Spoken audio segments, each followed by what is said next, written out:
Have you ever wondered what happens when the greatest power of the ancient world meets its worst nightmare? Not in the form of an army, but in a single man. Imagine an unshakable empire, accustomed to sweeping away its enemies, suddenly brought to its knees by fear. This isn't fantasy. It's the true story of Hannibal Barca, the general who dared to defy the Roman Republic and for over a decade made it tremble to its very foundations. They say hate can move mountains, but what if it could move an entire army, including dozens of war elephants across the majestic Alps in the dead of winter? That idea seems counterintuitive, like something out of a myth, right? But that's exactly what Hannibal did. He not only survived this insane journey, but used it as a trigger to terrorize Rome in a way no one ever had before.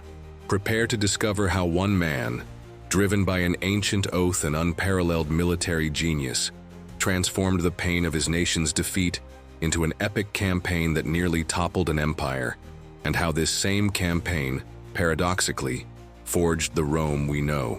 If this promise of twists and turns and a quick reward of historical knowledge has hooked you, don't waste any time. And if this story has surprised you, hit that like button. Subscribe to the channel so you don't miss the next chapters, and ring the bell to get notified. Your support is crucial for spreading knowledge and the great stories that shaped our world. And you, where are you watching from? And what's surprising you about Hannibal's journey? Let us know in the comments. Before the name of Hannibal Barca became synonymous with terror in Rome and military genius in Carthage, the Mediterranean world was a cauldron of ambitions and rivalries, brewing the seeds of an unprecedented conflict. The First Punic War, which ended in 241 BCE, had left deep scars and a sense of incompleteness for both sides. Rome, a burgeoning and expansionist republic, had emerged victorious yet still inexperienced in maritime dominance over what had been the greatest naval power of the ancient world, Carthage.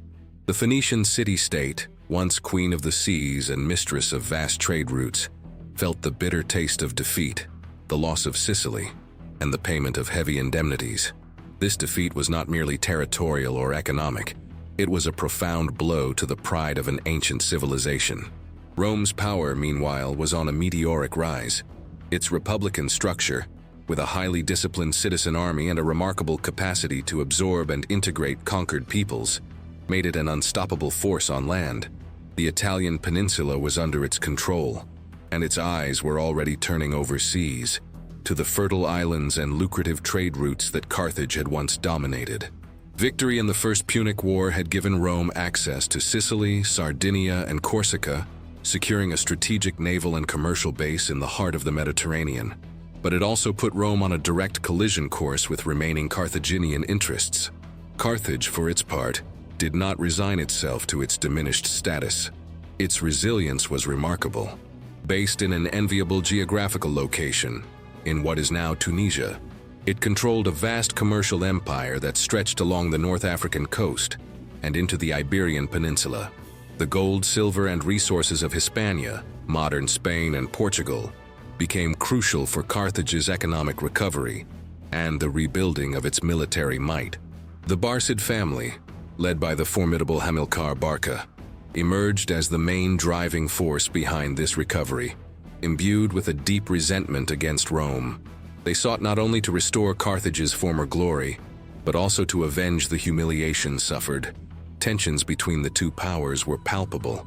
Every move Carthage made in Hispania was viewed with suspicion by Rome, which saw any Carthaginian rearmament as a direct threat to its newly acquired hegemony. Conversely, Carthage viewed Roman interference in its Iberian affairs, especially Roman support for the city of Saguntum, as an unacceptable provocation. The Mediterranean, a vast stage for their ambitions, became too small for two such proud and determined powers. Peace was a fragile truce, and war, a latent inevitability, awaiting only the right catalyst to erupt in fury. The First Punic War had been a prologue. The second would be the main act, where the very existence of one civilization or the other would be at stake. In this scenario of rivalries and resentments, the figure of Hannibal, still a young man, was beginning to emerge, destined to be the harbinger of one of the most epic and bloody wars of antiquity. In the pantheon of historical narratives that inspire and intrigue, Few scenes are as powerful and defining as the one depicting young Hannibal Barca, still a child, being led by his father, Hamilcar, to a sacred altar in Carthage. There, before ancestral gods and under the stern gaze of a father marked by defeat, the boy was said to have been compelled to take a solemn oath, never to be a friend of Rome and to hate it eternally. This scene, immortalized by Roman historians like Livy, became a fundamental pillar for understanding the unwavering motivation that would guide Hannibal's adult life. It's crucial to note that the literal veracity of this oath, as described, is debated by modern historians. The Roman narrative written by the victors may have been a way to personify Carthaginian enmity and attribute an almost predetermined origin to the greatest enemy Rome would ever face. However, even if it didn't occur exactly as reported, the spirit of the oath accurately captures the atmosphere in which Hannibal grew up and the ideology that permeated his family. Hamilcar Barca, the thunderbolt, Barca in Punic of Carthage, harbored a deep resentment over the defeat in the First Punic War and dedicated his life to rebuilding Carthage and preparing for revenge against the Roman Republic. In this environment, a talented and ambitious young man like Hannibal would certainly absorb this passion and sense of mission. The oath, therefore, symbolizes more than a specific act. It represents the inculcation of a philosophy of life, a legacy of hatred and determination. Hannibal did not grow up merely as a Carthaginian prince, but as the son of the general who dared to defy Rome and dreamed of its downfall. This emotional and ideological burden shaped his education, his choices, and his worldview. He was not just a brilliant strategist. He was a man driven by a purpose that transcended mere territorial conquest or personal glory. His life would be an extension of this oath, a continuous effort to honor his father's memory and redeem Carthage's honor. The psychological impact of this oath, whether real or symbolic, cannot be underestimated. It provided Hannibal with a moral compass and a clear objective from an early age. Unlike other generals who fought for power or wealth, Hannibal fought for something deeper, the survival and supremacy of his civilization and the vengeance for a humiliation. This unwavering commitment would manifest in his tenacity, his resilience in the face of adversity, and his ability to inspire loyalty in his men, who saw in him not just a leader, but a herald of a greater cause. The image of the boy before the altar, pledging his life to the destruction of Rome, remains a vivid reminder of the intensity of the passions that fueled the conflicts that shaped the ancient world. The grandeur of Hannibal Barca cannot be understood without due reverence for his father, Hamilcar Barca, one of the most remarkable Carthaginian generals and the true architect of Carthage's recovery after the disastrous First Punic War. Hamilcar was not merely Hannibal's biological father, he was his mentor, his inspirer, and the instigator of the relentless enmity against Rome that would shape his son's life. Known as the Thunderbolt, Barca, in Punic, Hamilcar demonstrated his military genius even in the final stages of the First Punic War. Despite operating with limited resources and in a war that Carthage was already losing at sea, he managed to inflict significant losses on the Romans in Sicily. His ability to keep his troops cohesive and motivated, even in desperate situations, showcased his charisma and tactical acumen. However, the final defeat and the harsh peace terms imposed by Rome, the loss of Sicily, Sardinia, and Corsica, in addition to heavy indemnities, were a blow that Hamilcar never forgave. After the war ended, Carthage plunged into a deep internal crisis with the Mercenary War, 241–238 BCE, a brutal uprising by the unpaid troops who had served Carthage. It was Hamilcar who, with a combination of ferocity and diplomacy, managed to crush this revolt, saving the very existence of Carthage. This internal victory solidified his prestige and placed him in an unquestionable position of leadership. With Carthage stabilized, Hamilcar turned his attention to the Iberian Peninsula. He understood that Carthage's recovery would not come from the sea, where Rome was now supreme, but from land. Hispania, rich in silver and other natural resources, offered the perfect base for rebuilding Carthaginian might. From 237 BCE, Hamilcar undertook a vast campaign of conquest and colonization on the peninsula, establishing a new power base that would be vital for future confrontations with Rome. He not only secured economic resources, but also forged a loyal and experienced army, composed of various Iberian and African ethnicities, training them in the discipline and tactics of war. His vision went beyond simple territorial recovery. Hamilcar was building a platform for revenge. He knew that confrontation with Rome was inevitable and that Carthage would need a solid base to sustain it. By his side, from a young age, was Hannibal, his eldest son, whom he personally taught the intricacies of warfare, instilling in him the same determination and hatred against the Roman enemy. Hamilcar died in battle in Hispania in 229 BCE, leaving a legacy of reconstruction and a strategic plan for the next war. His death, however, did not end his influence, for he had already set the stage and the protagonist for the Second Punic War. Hannibal would inherit not only the command of a powerful army in Hispania, but also his father's burning desire for vengeance, a flame he would ignite into an epic conflagration. Hannibal Barca's childhood and youth weren't spent in the luxuries of Carthage, but rather in the battlefields and military camps of Hispania. From an early age, he was immersed in military life, accompanying his father, Hannibal Barca, on his campaigns of expansion and consolidation of Carthaginian power on the peninsula. This practical experience was Hannibal's true university, shaping him not only as a warrior, but as an unparalleled strategic leader. Under Hamilcar's tutelage, Hannibal learned firsthand the complexities of warfare. He observed his father's tactics, from troop organization and supply logistics, to diplomacy with local tribes and the relentless pursuit of enemies. More than just an observer, Hannibal actively participated, absorbing knowledge and developing an intuitive understanding of the battlefield. This early immersion familiarized him with the rigors of military life, the privations, and the constant dangers, forging a resilience that would be crucial in his future career.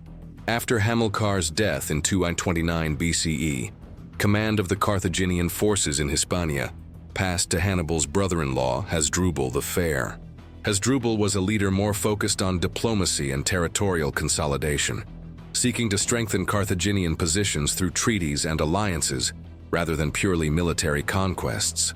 During Hasdrubal's command, Hannibal continued to play an active role in the army, serving as a cavalry officer, and later as a division commander. This phase of his training was equally important, as it allowed Hannibal to observe a different, perhaps more considered, leadership style, which complemented his father's ferocity. He learned to deal with the politics and negotiations that were intrinsic to the establishment of an empire. It was during this period that Hannibal began to distinguish himself by his personal and military qualities. His courage in combat was legendary. He was always on the front lines, sharing dangers with his men. His ability to inspire loyalty was remarkable, and he developed a deep respect and affection for his multicultural troops, which included Carthaginians, Libyans, Numidians, Iberians, and Gauls. He mastered several languages, which allowed him to communicate directly with his diverse soldiers, a rare characteristic for a general of his time.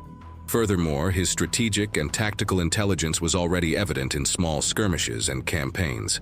Hasdrubal recognized his young brother-in-law's talent and, according to accounts, designated him as his successor.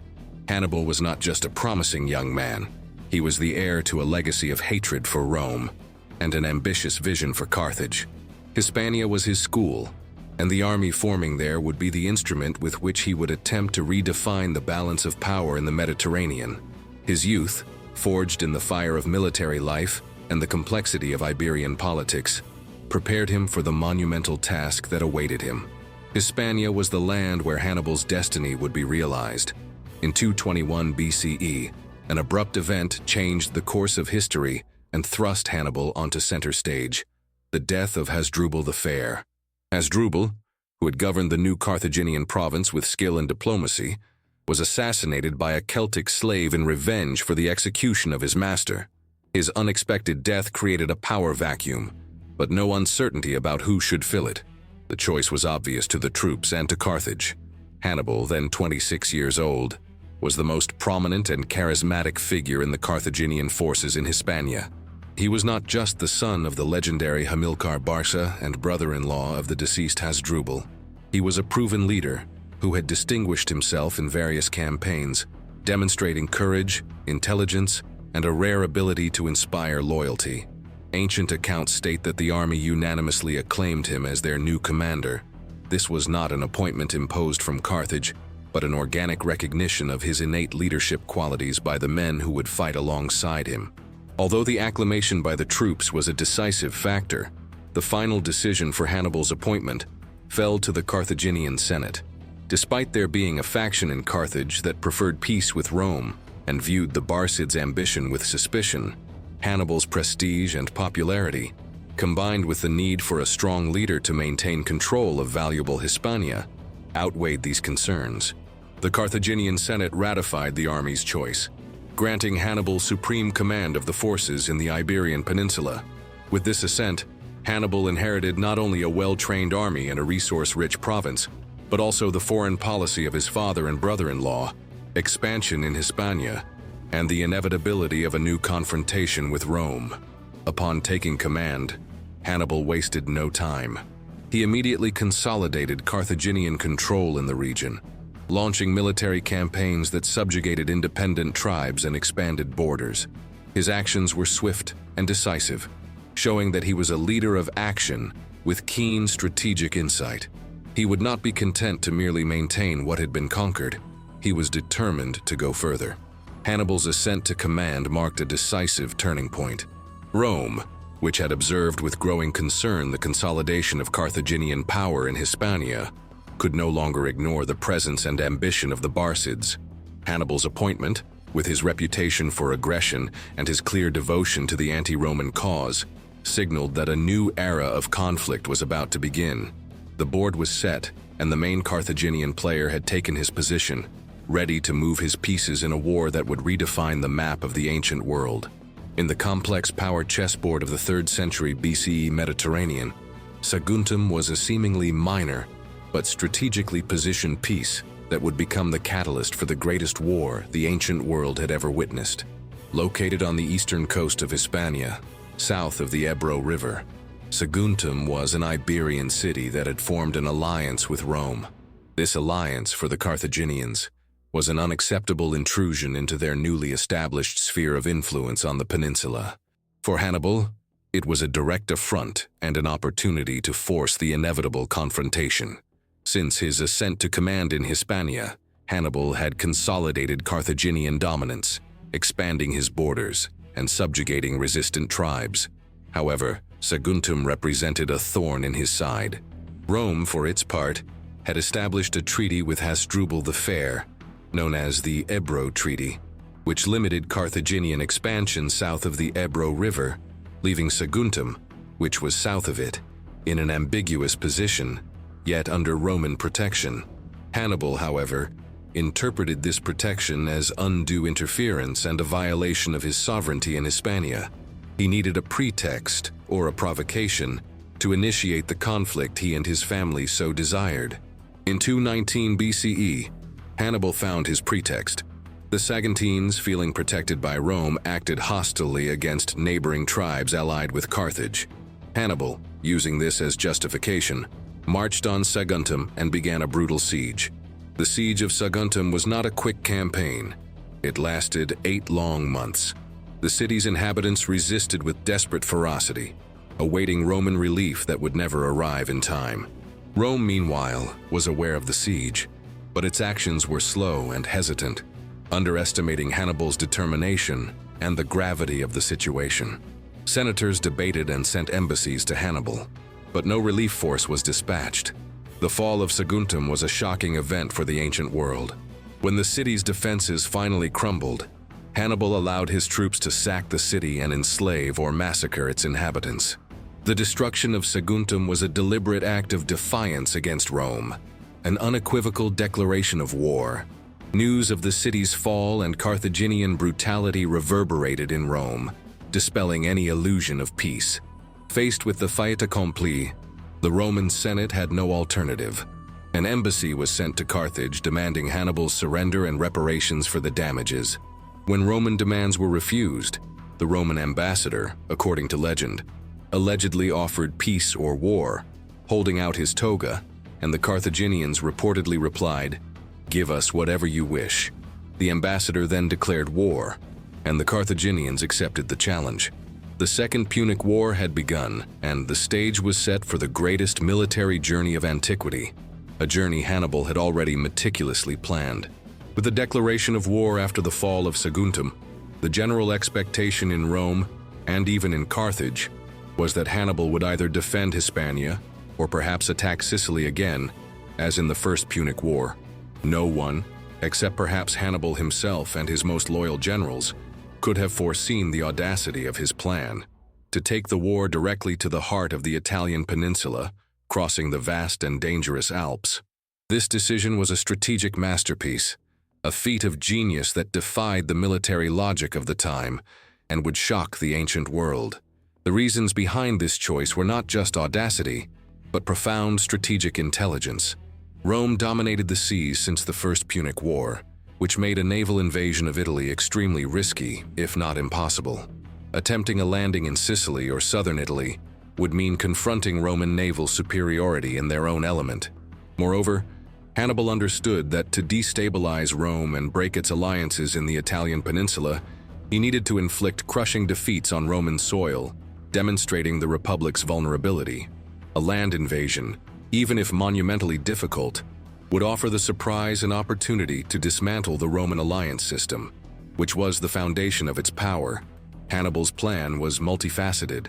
First, he needed to assemble a formidable army, composed of a heterogeneous mix of veteran Carthaginians, Libyans, Numidians, and, crucially, a vast force of newly recruited Iberian warriors and Gauls already familiar with the lands to the north. He also counted on the loyalty of his Gallic allies in Cisalpine Gaul, northern Italy, who were oppressed by Roman rule and yearned for a liberator. The idea was that, upon arriving in Italy, Hannibal would be welcomed as a liberator by these tribes, who would join his cause and swell his ranks. The land route was an almost insurmountable challenge. It involved crossing the vast Pyrenees, a series of mountain ranges separating Hispania from Gaul, and then the imposing Alps, a natural barrier considered impenetrable for a mass army, especially with war elephants. The difficulties were not just geographical. The hostile tribes inhabiting these mountains would be a constant danger. The logistics of supplying such a large army over hundreds of miles of inhospitable terrain was, in itself, a monumental feat. Despite the enormous difficulties, Hannibal was convinced of his plan. He understood that surprise would be his greatest ally. While Rome prepared to defend Hispania and Sicily, he would be marching on the very heart of their empire. It was a high-risk, high-reward gamble, a testament to Hannibal's audacity and unwavering confidence in his own strategic capabilities and the loyalty of his troops. The decision to cross the Alps was not just a choice of route, it was a declaration of intent, a harbinger of the grandeur and terror that the Punic campaign would bring to Rome. With the decision to invade Italy via the Alps made, Hannibal began his monumental journey in 218 BCE, departing from Nova Carthago, modern-day Cartagena, Spain. The first major geographical obstacle in his path wasn't the Alps, but rather the imposing Pyrenees mountain range, which separated the Iberian Peninsula from Gaul, modern-day France.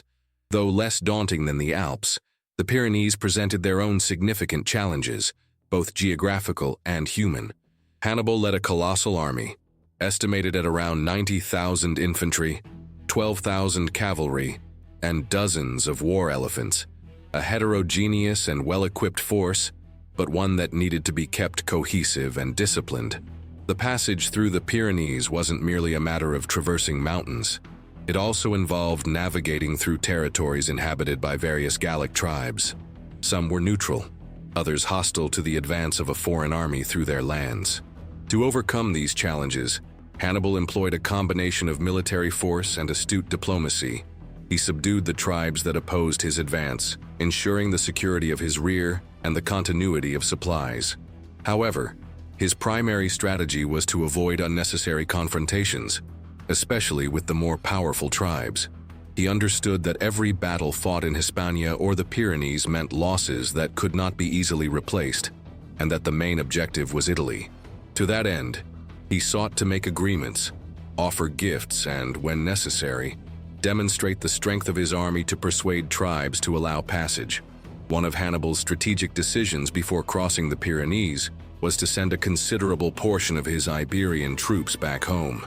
This action, which might seem like a weakening of his force, was in fact an intelligent move. He released soldiers who might not be fully committed to such a long and dangerous campaign far from their homeland, preventing future mutinies or desertions. At the same time, he ensured that the remaining soldiers, who voluntarily stayed, were fully loyal to his cause, increasing the army's cohesion and morale. This action also served as a display of confidence, signaling that he did not need an excessive number of men to accomplish his mission. The crossing of the Pyrenees was a test of logistics and discipline. The terrain was rugged, the trails narrow, and supplies difficult to obtain. Hannibal demonstrated his ability to command an army on the march, maintaining order and morale, while negotiating or fighting local tribes. He not only overcame the physical barrier but also the human barrier, paving the way for the next and far more formidable obstacle, the Alps. The successful passage through the Pyrenees was the initial proof that Hannibal was capable of executing his audacious vision, and a harbinger of the even greater challenges to come. After overcoming the Pyrenees and traversing Gaul in an impressive march of hundreds of miles, Hannibal and his army, though reduced in numbers but more cohesive, reached the foot of the imposing Alps mountain range in the autumn of 218 BCE. What followed was one of the most extraordinary and brutal military journeys in history, a definitive test of Hannibal's ingenuity and his troops' endurance. The crossing of the Alps was not just a matter of geography, it was a battle against nature in its wildest form. Time was a critical factor. Autumn was rapidly advancing and early snows already covered the highest peaks, making the passes even more perilous. Hannibal knew that delays could mean death by cold and starvation. The alpine terrain was unforgiving. Narrow, slippery trails at the edge of precipices, icy gorges, and steep slopes. The army, which included infantry, cavalry, baggage, and, most challenging of all, some 37 war elephants, had to contend with unimaginable logistical difficulties. Horses and mules, carrying vital supplies, struggled to maintain their footing, and many fell to their deaths into the ravines. Beyond the natural challenges, the Gallic tribes inhabiting the mountains posed a constant and treacherous threat. Far from being allies, many of these tribes were hostile to the advance of a foreign army through their domains. They launched guerrilla attacks from the heights, raining down stones and arrows on the soldiers winding their way along the narrow paths. Hannibal had to employ cunning tactics to deal with these assaults, often using scouts to anticipate ambushes or sending troops to outflank the attackers. But danger was never far away. The intense cold and snow were silent, but equally deadly enemies. Many soldiers, especially those from warmer regions, succumbed to hypothermia and exhaustion. The scarcity of food and fodder for the animals worsened the situation, forcing the army to rely increasingly on what could be found along the way or on limited supplies they managed to carry. The marches were slow and grueling, with the terrain demanding Herculean physical effort from every man and animal. Hannibal demonstrated his inspiring leadership and his ability to overcome seemingly insurmountable obstacles. He was always at the forefront, sharing hardships with his troops, encouraging them and seeking the best routes. In a famous episode when his troops were disheartened, he allegedly pointed to Italy in the distance, promising them the riches of the plain and victory over Rome. "You are scaling the walls of Rome," he is said to have declared. This vision, however distant it seemed, helped to maintain the morale of an army on the verge of collapse. The beginning of the Alpine crossing was a baptism of fire for Hannibal and his men, a harbinger of the tenacity that would be needed to face Rome itself. In the collective imagination, perhaps no image of Hannibal's campaign is as striking and surreal as that of war elephants marching through the snowy peaks of the Alps. Although the exact number and survival of all the elephants are subject to historical debate, the mere presence of these colossal beasts in such an inhospitable environment represents a logistical feat and a psychological blow of epic proportions. Hannibal's elephants were mostly North African forest elephants, a smaller subspecies than Indian elephants, but still immense and powerful animals. Their utility on the battlefield was multifaceted. They were mobile assault platforms, capable of breaking enemy formations, and their mere presence generated terror and panic, especially in armies that had never seen them. However, transporting them across Europe's most treacherous mountains in autumn was a task bordering on the impossible. The logistics involved were dizzying. Each elephant required enormous quantities of food and water daily, and forage was scarce at alpine altitudes. The narrow, irregular trails made movement difficult, and makeshift bridges had to be built to cross streams and ravines. In some sections, accounts suggest that Hannibal had to order ice and rock to be heated, and then cooled with vinegar to break open passages. A story that may be more legendary than factual, but which illustrates the magnitude of the obstacles. Many animals, including horses and mules, perished on the journey, and the elephants, being less adapted to the cold and rocky terrain, certainly suffered heavy losses. Despite the logistical difficulties and inevitable losses, the decision to bring the elephants was a strategic stroke of genius on Hannibal's part. First, they were a fearsome weapon of war, capable of turning the tide in a pitched battle. Second, and perhaps more importantly for the crossing, they were an element of psychological warfare. The news of Hannibal's march with his elephants through the Alps certainly preceded his arrival, fueling fear and legend. For the Romans, who barely imagined a mass army crossing the Alps, the idea of such exotic and powerful beasts coming from the mountains must have seemed like something out of a nightmare. The image created an aura of invincibility and mystery around Hannibal. By the end of the crossing, few elephants survived, perhaps only one or two, including one of Hannibal's elephants named Surus, according to some sources. Nevertheless, the impact of their presence, even if symbolic, had already been achieved. Hannibal's arrival in Italy with these exotic animals was a shock to the Romans, who had not expected such audacity.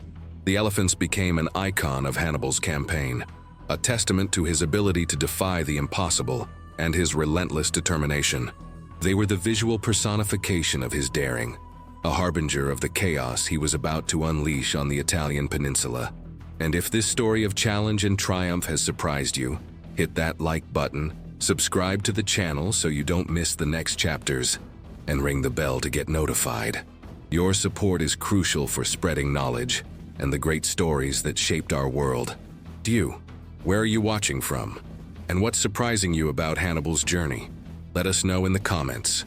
Hannibal Barca's epic crossing of the Alps was a feat of daring and endurance, but it came at a devastating human and animal cost. The army that descended into the Cisalpine Gaul plain in northern Italy was a shadow of what had departed from Hispania. Estimates vary, but it's widely agreed that the losses were staggering. Of the roughly 90,000 infantry and 12,000 cavalry who began the march, Hannibal arrived in Italy with approximately 20,000 infantry and 6,000 cavalry, plus a very small number of his elephants. The casualties were not the result of pitched battles, but rather the relentless combination of extreme cold, starvation, exhaustion, falls into ravines, and continuous attacks from hostile mountain tribes. Many soldiers succumbed to frostbite or diseases caused by the precarious conditions. Horses and mules, vital for transporting supplies and equipment, perished in large numbers, making logistics even more challenging for what remained of the army. The newly recruited Gallic troops during the crossing also suffered heavily, and many deserted along the way, realizing the monumental scale of the undertaking. However, despite these catastrophic losses in terms of manpower, the crossing of the Alps was a strategic stroke of genius on Hannibal's part. The success in overcoming a natural barrier considered impenetrable caught Rome completely by surprise. The Romans expected Hannibal to focus on defending Hispania or to attempt an invasion by sea in southern Italy or Sicily. The idea of a Punic army emerging from the mountains to the north, deep in Roman territory, was simply unthinkable. This strategic surprise was Hannibal's greatest asset and was worth every loss suffered. News of Hannibal's arrival in Italy generated unprecedented fear and panic in Rome. Terror spread rapidly. For the first time in centuries, a formidable foreign army was not only on Italian soil, but threatening the very borders of the Republic. Hannibal's name, already feared, became synonymous with an existential threat. This initial terror was amplified by the aura of invincibility surrounding Hannibal after his audacious crossing. Roman legions, which had been preparing for war on other fronts, had to be rapidly redeployed to face this new and unexpected menace. The fear Hannibal provoked was so profound that it would become a powerful tool in his hands. The psychology of warfare was one of his strengths, and the crossing of the Alps was a masterful demonstration of how a seemingly insane feat could destabilize an empire. The losses were immense, but the gain in terms of surprise and demoralization of the enemy was incalculable. Hannibal had arrived, and with him, the promise of a bloody and epic war that would define the fate of the Mediterranean. The true test, however, was yet to come in the plains and rivers of Italy. After the arduous and brutal crossing of the Alps, Hannibal and what remained of his army finally emerged from the mountains into the vast and fertile Po plain in northern Italy in mid-218 BCE. It was a spectacle of contrasts. The idyllic landscape of the plain contrasted with the sight of the Carthaginian army, exhausted and decimated, yet still a formidable and, to the Romans, terrifying force. Hannibal's soldiers were in a deplorable state. Many were wounded, sick, or suffering from extreme exhaustion. Provisions were scarce, and morale, though maintained by Hannibal's leadership, was fragile due to the losses suffered. The cavalry, though reduced in number, was the best preserved and one of the most feared parts, composed of elite Numidian and Hispanic horsemen. The infantry, especially the heavy infantry, had suffered more. However, the mere presence of a Punic army on Italian lands, coming from a totally unexpected direction, was a shock to the Romans and their allies. Hannibal's first objective upon reaching the Po plain was to allow his troops to recover and resupply. The rich agricultural lands of the region, inhabited by Gallic tribes hostile to Rome, offered much-needed relief. The army could finally rest, heal the wounded, and obtain food. This period of recovery was crucial for restoring the morale and combat readiness of the troops before facing the Roman legions. More important than physical recovery, Hannibal's arrival served as a catalyst for the revolt of the Gallic tribes in Cisalpine Gaul. These tribes, recently subdued by Rome and resentful of the occupation, saw Hannibal as a liberator. News of his arrival spread rapidly, and thousands of Gallic warriors joined his ranks, swelling his army and compensating for some of the losses suffered in the Alps. This influx of new recruits was vital, not only in numbers but also by providing Hannibal with a local force that knew the terrain and harbored a deep hatred for the Romans. Rome, for its part, was on full alert. The legions being prepared for combat in Hispania and Sicily were immediately diverted to northern Italy. Consul Publius Cornelius Scipio, father of the future Scipio Africanus, was among the first to be dispatched to intercept Hannibal. Rome's initial strategy was to confront Hannibal as quickly as possible and expel him from Italy before he could consolidate his alliances with the Gauls and cause more damage. The scene of Hannibal's arrival on the Po plain was one of a hungry and weary army, but with the spark of victory in their eyes, led by a general who had defied the impossible. Terrifying to Rome, Hannibal's army represented the materialization of its greatest nightmare, and the stage was set for the first direct confrontations that would define the tone of the war. Italy, unprepared for such an invasion, was about to feel the fury of the thunderbolt of Carthage. Hannibal's emergence from the heart of the Alps onto the fertile Po plain quickly made its impact felt by the Romans. Consul Publius Cornelius Scipio, with one of the two legions destined for Hispania, had swiftly returned to intercept the invader. He established his camp near the Ticinus River, a tributary of the Po in northern Italy, determined to confront Hannibal before he could further strengthen his army with Gallic reinforcements. Hannibal, for his part, was aware of the Roman presence and eager for the first confrontation. He needed a quick and decisive victory to solidify the loyalty of his new Gallic allies and to demonstrate to the Romans the superiority of his tactics and the resilience of his army, even after the trials of the Alps. The engagement at Ticinus was not a large-scale battle, but a cavalry skirmish that, nonetheless, had significant psychological impact. In November 218 BCE, Hannibal and Scipio, at the head of their respective reconnaissance forces, met on the banks of the Ticinus. Hannibal, with his Numidian and Hispanic cavalry, was superior in number and in experience in the use of this force. Scipio, leading his Roman cavalry and some velites, light infantry, was caught by surprise by Hannibal's aggression and tactics. The battle was short and fierce. The Roman cavalry, though courageous, was quickly overwhelmed by the maneuverability and ferocity of the Numidians and Hispanics. Hannibal used outflanking tactics, encircling the Roman flanks and disorganizing their formations. Scipio himself was wounded in the battle, and his life was saved by his son, the young Publius Cornelius Scipio, the future Africanus, who bravely protected him. The Roman defeat was undeniable, forcing Scipio to retreat and seek refuge in his camp, and then to cross the Po River to join the Second Legion. Hannibal's victory at Ticinus was his first taste of triumph on Italian soil, a crucial moment for his army's morale. It demonstrated the superiority of his cavalry and the effectiveness of his swift combat tactics. For the watching Gauls, it was confirmation that Hannibal was indeed the leader who promised liberation from the Roman yoke. Many more joined him after this victory. For Rome, the result was an initial shock. Although the battle was not decisive in terms of human losses, it revealed Hannibal's audacity and capability, and the vulnerability of Roman forces to his tactics. The fact that a consul had been wounded and his army forced to retreat signaled that the war would be much harder than expected. Ticinus was the bloody prelude to what was to come, a warning that Rome was facing an enemy unlike any it had ever known, a military genius who had brought war to its doorstep and had no intention of leaving. The victory at Ticinus, though modest, boosted the morale of Hannibal and his Gallic allies, consolidating his position in northern Italy.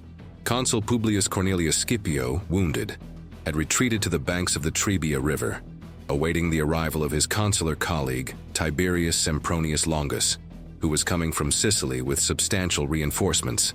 The arrival of Longus, eager for glory and a quick victory over Hannibal before the consular year ended, set the stage for one of the first brilliant examples of Hannibal's tactical genius, the Battle of the Trebia.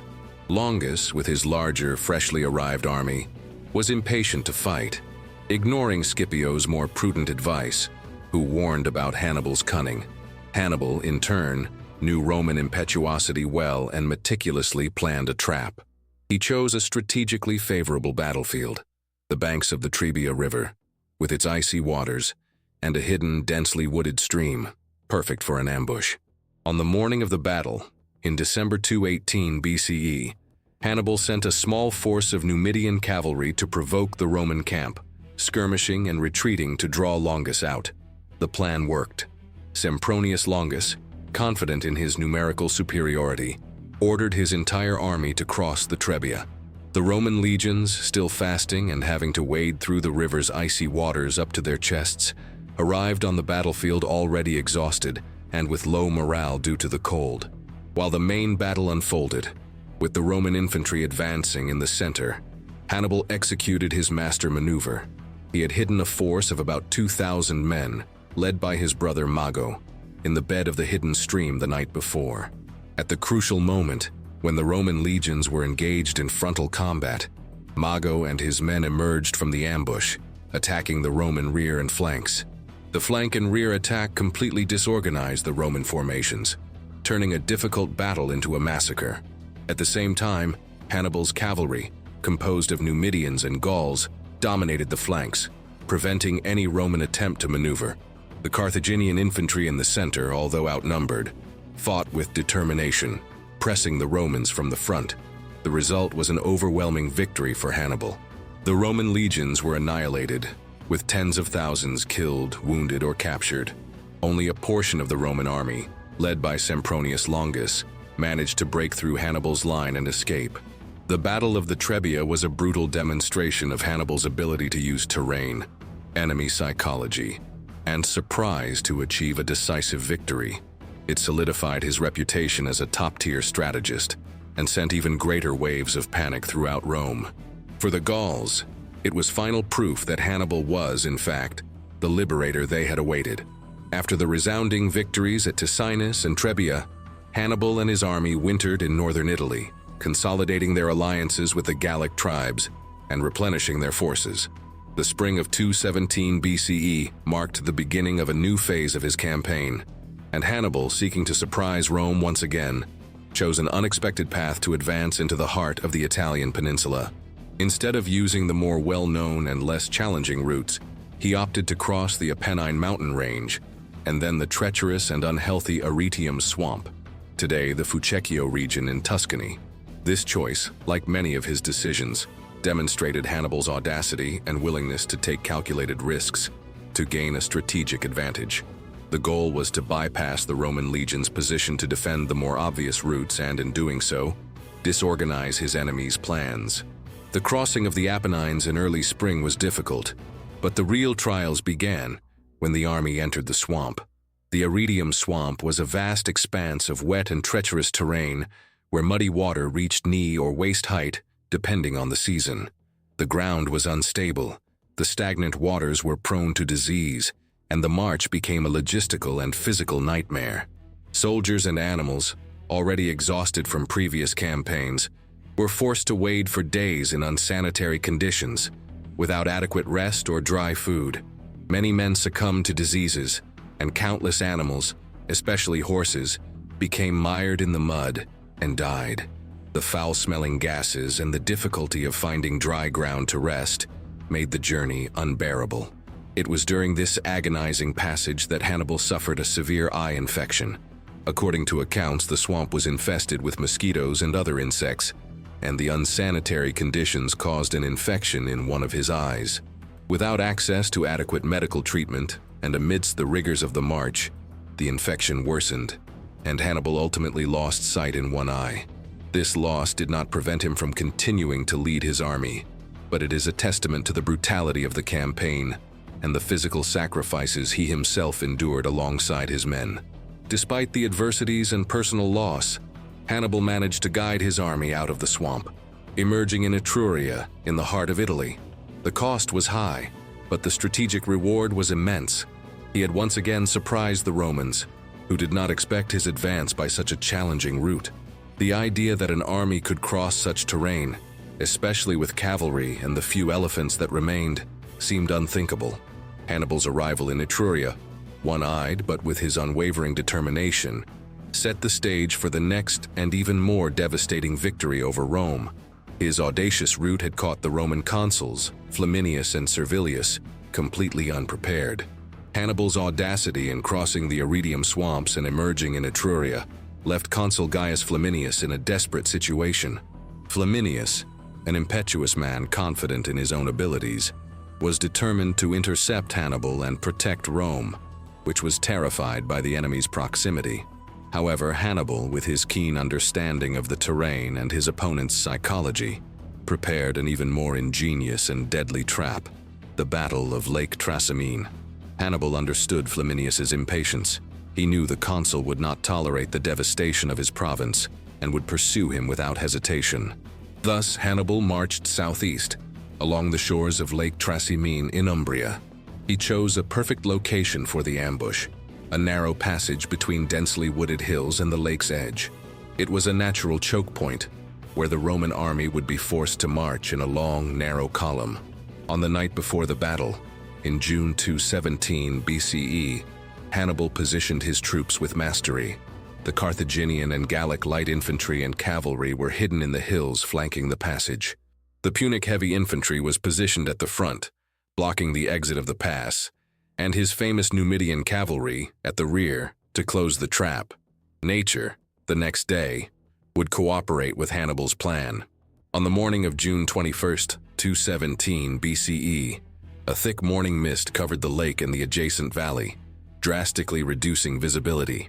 Flaminius, eager to confront Hannibal, marched his army through the narrow pass, without sending adequate scouts to check for enemy presence. The Roman legions entered the ambush without even realizing they were surrounded. When the Roman column was fully trapped in the defile, Hannibal gave the signal to attack. Suddenly, the Carthaginian armies emerged from the mist and hills, falling upon the unsuspecting Romans. The attack was overwhelming and chaotic. The Numidian cavalry closed the rear, preventing escape, while Hannibal's forces attacked the flanks and center. The Romans were squeezed between the lake, the hills, and their enemies, with no space to maneuver or form their battle lines. The result was a massacre. The Battle of Lake Trasimene was one of the worst military defeats in ancient Roman history. Tens of thousands of legionaries were killed or drowned in the lake attempting to escape. Consul Flaminius himself was killed in combat, and his body, never recovered, was another symbolic blow to Rome. Only about 6,000 Romans managed to fight their way out of the trap. For Hannibal, it was a complete victory, with minimal losses on his own side. Hannibal's tactical genius had once again exploited Roman weaknesses and terrain features to annihilate an entire army. The terror in Rome after this catastrophe reached alarming levels. After the successive and humiliating defeats at Ticinus, Trebia, and most devastatingly at Lake Trasimene, the Roman Republic plunged into an unprecedented state of panic and despair. Terror spread like a plague through the capital and throughout the Italian peninsula. Roman invincibility, a pillar of its confidence and power, had been brutally shattered. For the first time in centuries, Rome was on its own soil, vulnerable, and at the mercy of a relentless enemy who seemed unbeatable. News of the annihilation of the consular army at Trasimene and the death of Consul Gaius Flaminius himself shocked the city. The streets of Rome were filled with mourning and uncertainty. Families grieved for their dead, and the Roman Senate, normally a bastion of calm and decision, was in a state of shock. Citizens feared that Hannibal, with his reputation for cruelty and efficiency, would march directly on Rome, as Pyrrhus had attempted decades earlier. Roman infrastructure, accustomed to projecting its power outward, now had to adapt to an internal threat. Fortifications were reinforced, sentinels were posted on the walls, and the training of new legions was accelerated. Children were seen practicing military drills, and elders recalled stories of the Gallic invasion of Rome in the previous century. The fear of Hannibal, in Latin, terror Hannibalis, was not just a figure of speech. It was a palpable reality that dominated daily life. Amidst the chaos and despair, the Roman Senate made a drastic and unusual decision to appoint a dictator. The Republic, in times of extreme crisis, could suspend the regular constitution and grant absolute powers to a single individual for a limited period. The choice fell on Quintus Fabius Maximus, an elderly and prudent man, who would later be nicknamed Cunctator, the delayer, for his cautious approach. His appointment reflected the gravity of the situation and the need for unified, firm leadership to contain the Carthaginian advance. The Roman panic was not unfounded. Hannibal was in an unparalleled position of strength. He controlled northern Italy and had repeatedly demonstrated his ability to destroy Roman armies. His Gallic allies multiplied, and he threatened the very integrity of the Roman Federation in Italy. Rome's ability to recover from these defeats would be the true test of its resilience. The terror Hannibal inspired was a weapon as potent as his armies, and he knew how to use it to further destabilize his enemy. The Republic, in its darkest hour, would need a radical change in strategy to survive. At the height of Roman panic, following the catastrophe of Lake Trasimene, the Senate, in a desperate act, resorted to the ancient practice of dictatorship and appointed Quintus Fabius Maximus. Contrary to the impetuosity of previous consuls, who had led Rome to successive defeats, Fabius Maximus was a man of calm temperament, experienced, and deeply aware of Hannibal's genius. He understood that confronting Hannibal in a pitched battle was military suicide, and that Rome could not afford to lose more legions. Fabius Maximus, instead of seeking direct confrontation, adopted a radically different strategy, which would become known as the Fabian strategy. This tactic consisted of avoiding pitched battles, closely following Hannibal's army, without engaging in decisive combat. The goal was to wear down the Carthaginian army through minor skirmishes, cut off its supply lines, burn crops in its path to deny them resources, and force them to constantly move, preventing them from establishing a permanent base. It was a scorched earth and patience strategy, designed to exhaust the enemy without risking a new annihilation. Fabius Maximus's strategy was deeply unpopular among the Romans. The people and many senators were accustomed to the glory of victory in open battles and considered Fabius's tactic cowardly, or, at the very least, lacking in courage. They yearned for a quick and decisive victory that would expel Hannibal from Italy. His policy of standing still or delaying earned him the pejorative nickname cunctator, the delayer. However, Fabius was convinced that this was the only way to save Rome. He understood that time was on Rome's side, which had vast human resources to raise new armies. While Hannibal operated far from his bases, with limited reinforcements, Hannibal, in turn, tried in every way to provoke Fabius Maximus into a battle. He devastated fields and towns, hoping that the destruction would force the Roman dictator to react and fight. In a notable episode, Hannibal reportedly ordered that Fabius Maximus's lands be spared from destruction, hoping to incite suspicion that he was colluding with the enemy. However, Fabius held firm in his strategy, resisting political and popular pressure.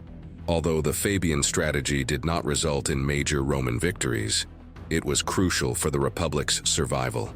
It prevented Hannibal from causing more catastrophic damage, gave Rome time to raise and train new legions, and, most importantly, began to erode the confidence of Hannibal's Gallic and Italic allies, who saw time passing without a decisive victory over Rome itself. Fabius Maximus's strategy, initially despised, proved vital for the Roman recovery, preparing the ground for future offensives. The patience and prudence of the cunctator were an essential counterpoint to Hannibal's offensive genius, ensuring that the flame of Roman resistance never extinguished. After the overwhelming victories at Ticinus, Trebia, and Lake Trasimene, Hannibal and his army were at their peak. He had annihilated 3 consular armies and spread terror throughout the Italian peninsula. Military logic would suggest that the next step would be to march directly on Rome and besiege the capital. However, Hannibal did not do so.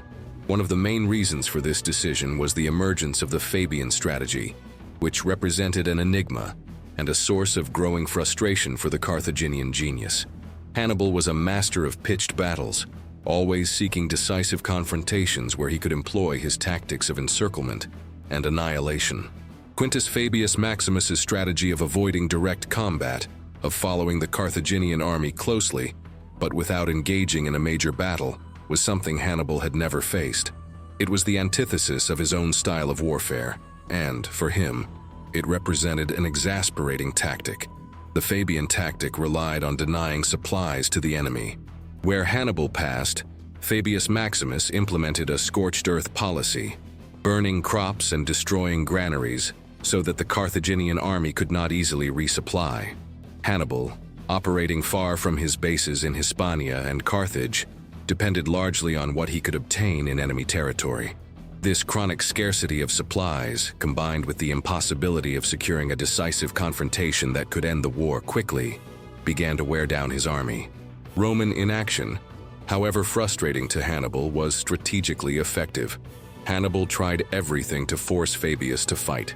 He devastated villages, burned fields, and provoked the Roman dictator in various ways. In a famous stratagem, he spared Fabius Maximus's properties from destruction, hoping that this would lead the Romans to suspect their own leader and depose him. Although this maneuver increased Fabius's unpopularity, it did not make him change his strategy. The absence of a major battle, and Hannibal's inability to force Rome into surrender or a peace treaty, began to have a psychological impact on his allies. The Italic peoples who had joined him, or who were considering doing so, expected a quick victory and an end to Roman rule.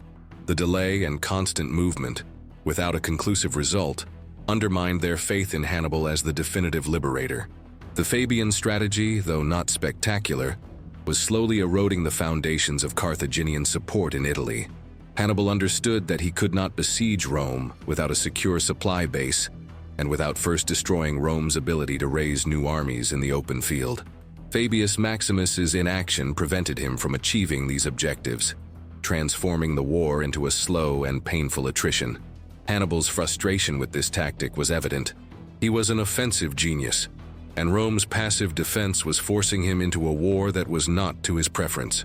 This enigma of Roman inaction would set the stage for one of the greatest military confrontations in history, the Battle of Cannae, where Roman patience would be tested to its limits, and Hannibal would have the chance to apply his tactical genius in its most devastating form. After the unpopularity of the Fabian strategy, and the expiration of Fabius Maximus's dictatorial mandate, Rome returned to its more aggressive tactics.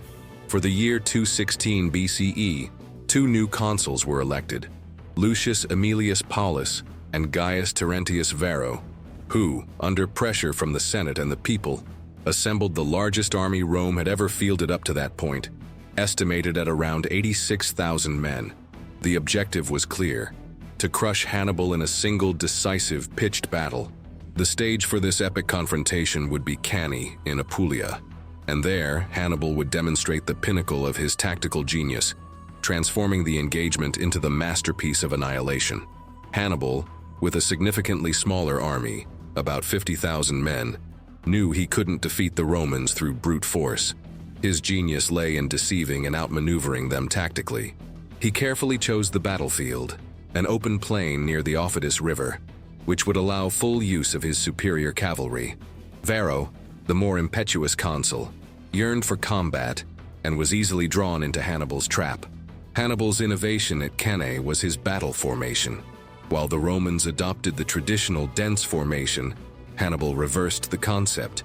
He positioned his weaker infantry, Gauls and Hispanics, in the center, in an inverted crescent formation, curved outwards, advancing towards the Romans.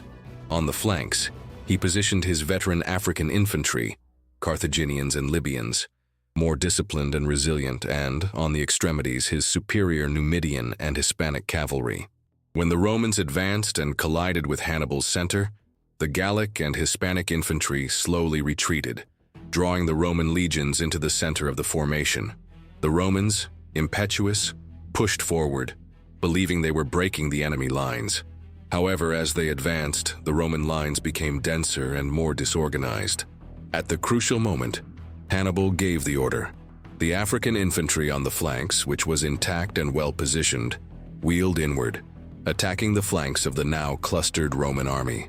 Simultaneously, Hannibal's cavalry, after defeating the Roman cavalry on the flanks, advanced to the rear, completing the encirclement. The Roman legions were now completely surrounded, squeezed into an ever smaller space, unable to maneuver or use their linear formations. What followed was a massacre. The Romans were crushed from all sides, with no escape route. The Battle of Cannae on August 2, 216 BCE, resulted in the worst military defeat in Rome's history. It is estimated that over 50,000 to 70,000 Roman soldiers, including Consul Aemilius Paulus, dozens of senators, and a vast portion of the Roman elite were killed. Hannibal, with a fraction of the losses, had annihilated an army far superior in numbers. This victory demonstrated his tactical mastery and his ability to execute the double envelopment maneuver perfectly. Cannae was not just a victory, it was a demonstration of annihilation, a blow that shook Rome to its foundations and left the Republic on the brink of collapse. The fear of Hannibal became an overwhelming reality. The Battle of Cannae was not just an overwhelming military victory for Hannibal. It was a political and social cataclysm for Rome, drastically altering the balance of power on the Italian peninsula. The annihilation of such a vast consular army, the death of a consul, and a significant portion of the Roman senatorial and equestrian elite sent shockwaves throughout the Republic. Roman invincibility was now in ruins, and the immediate and long-term impact of this defeat was profound. The most immediate and dangerous consequence for Rome was the desertion of several of its allied cities in southern Italy. The Roman alliance system, built over centuries of wars and diplomacy, was the backbone of its power and its ability to raise armies. With the defeat at Cannae, many of these cities, which felt protected by Rome and its legions, now saw the Republic as vulnerable and Hannibal as a potential liberator. The most prominent cities to turn to Hannibal were Capua, the second largest city in Italy at the time, Tarentum, Metapontum, Locri, and much of Apulia, Samnium, and Bruttium. Capua's desertion was particularly symbolic and strategic. Located in Campania, a rich and fertile region, Capua offered Hannibal an operational base, a port for, albeit limited, communication with Carthage, and access to resources that were denied to him by the Fabian strategy. The Capuans, wealthy and influential, saw an opportunity to free themselves from Roman rule and re-establish their own regional hegemony with Hannibal's support. The loyalty of these cities was often linked to the perception of Roman strength. When that strength was pulverized at Cannae, the attractiveness of the Carthaginian side exponentially increased. Hannibal promised freedom, autonomy, and a new political arrangement in southern Italy, free from Roman hegemony. He treated Italic prisoners who were not Roman with benevolence, releasing them without ransom, and seeking to turn them into allies. For Hannibal, this was proof of the success of his strategy of bringing the war directly to Italy. He had broken the link between Rome and its allies, which was essential for dismantling Roman power. His position in Italy was at its peak, and he enjoyed a network of allied cities that, in theory, could provide men and resources. However, the defections were not universal. Many Latin cities and some Roman colonies remained loyal to Rome, which demonstrated the strength of Roman integration and the loyalty of some of its allies. The fall of Cannae was a devastating blow, but not the end of the Republic. Rome, though shaken, did not surrender. From this point on, the war would transform into a long and exhausting conflict, where Hannibal would have to fight not only against Roman armies, but also against the implacable resilience of a republic that refused to fall. After the overwhelming victory at Cannae, with the largest Roman army annihilated, and panic spreading throughout Italy, Hannibal faced his great strategic dilemma: to march directly on Rome and attempt to besiege the capital, or to consolidate his gains in southern Italy, strengthening his alliances and awaiting reinforcements. This decision is one of the most debated and crucial points in his career, and the fact that he did not march immediately on Rome gave rise to the famous phrase attributed to one of his cavalry generals, Mago Barca, Hannibal's brother, or to Maharbal, the Numidian: "You know how to win, Hannibal, but you do not know how to use victory." According to Livy, it was Maharbal, and Polybius attributes it to Mago. There are several complex and interconnected reasons that may explain Hannibal's decision not to attack Rome immediately. Difficulty of besieging Rome. Rome was a massive, well-fortified city with a vast population. To effectively besiege a metropolis of that size, Hannibal would need a much larger army than he possessed. Despite Roman losses at Cannae, the city still had a considerable population and was mobilizing for defense. The logistics of supplying a prolonged siege of Rome, being far from his bases, would be a nightmare. Lack of siege equipment. Hannibal did not possess the heavy equipment necessary for an effective siege, such as battering rams, siege towers, and catapults in sufficient numbers to breach the formidable Roman walls. His army was optimized for pitched battles and swift maneuvers, not for siege warfare. Threat of new Roman legions. Even after Cannae, Rome had an astonishing capacity to raise new armies. Although inexperienced, these new legions could threaten Hannibal's supply lines or attack his newly acquired bases in the south, should he be fully committed to a siege of Rome. Need to consolidate alliances. Hannibal's main strategy in Italy was to dismantle the Roman alliance system, not necessarily to occupy Rome. The defections after Cannae were proof that his strategy was working. He needed to consolidate these alliances, secure the loyalty of the newly allied cities, like Capua, and use their resources to sustain his long-term campaign. Lack of reinforcements from Carthage. Hannibal critically depended on reinforcements and supplies from Carthage, but the Carthaginian Senate, dominated by a political faction rival to the Barcids, did not send the necessary support consistently. Without more men and materiel, a siege of Rome would be an even riskier gamble. Army exhaustion. Although victorious, Hannibal's army had also suffered losses in previous campaigns and was exhausted. A siege of Rome would wear it down even further. Search for a political solution. It is possible that Hannibal hoped that the series of defeats would lead Rome to seek a peace agreement, which would be Carthage's ultimate goal. He may have considered that the threat to the capital would be enough to force a favorable treaty, without the need for a costly and uncertain siege. Hannibal's decision not to march on Rome can be seen as a demonstration of military pragmatism and prudence, or, as some argue, a failure to recognize the decisive moment for a final blow. Nevertheless, it is undeniable that he prioritized the consolidation of his position and the erosion of the Roman alliance system, which would transform the war into a long and brutal conflict of attrition, rather than a short-term campaign. After the resounding victory at Cannae and the adherence of several Italic cities to his cause, Hannibal's campaign in the Italian peninsula entered a new phase, the War of Attrition. Far from being a conflict of rapid maneuvers and decisive battles, the following years were marked by an intricate game of patience, siege and counter-siege, where Hannibal's ability to maintain his alliances and supply his army was tested to the limit. Hannibal established his main base in Capua, a rich and strategic city in Campania. From there, he tried to consolidate his dominion over southern Italy and expand his network of allies. However, the challenge was immense. Rome, though severely wounded, had not fallen. On the contrary, it adapted, adopting once again the Fabian strategy of avoiding large-pitched battles and focusing on guerrilla tactics, cutting off supplies, and gradually retaking the cities allied with Hannibal. Hannibal's main difficulty during this period was the issue of supplies and reinforcements. Operating in enemy territory, far from Carthage, he depended heavily on the resources he could obtain locally, or on sporadic and insufficient shipments from his homeland. The cities that allied with him were not always able or willing to provide everything his army needed. Furthermore, the political faction in Carthage that opposed the Barcids often sabotaged efforts to send substantial support, fearing Hannibal's growing power and prestige. This chronic lack of reinforcements meant that Hannibal's losses, even small ones in skirmishes, were difficult to replace. While Rome could constantly raise new legions, the Roman War of Attrition turned every step Hannibal took into a challenge. When he marched to conquer a city, Roman legions followed, besieging it or cutting off its supply routes. If Hannibal besieged a city, the Romans tried to relieve the siege or attack his own allies. The conflict became a series of small skirmishes, sieges, and counterattacks, without great spectacular victories for Hannibal, but also without major defeats.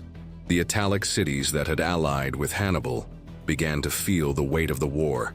They were subject to Roman retaliation and saw their fields devastated by both sides. The promise of a quick liberation was not materializing, and the loyalty of some began to waver.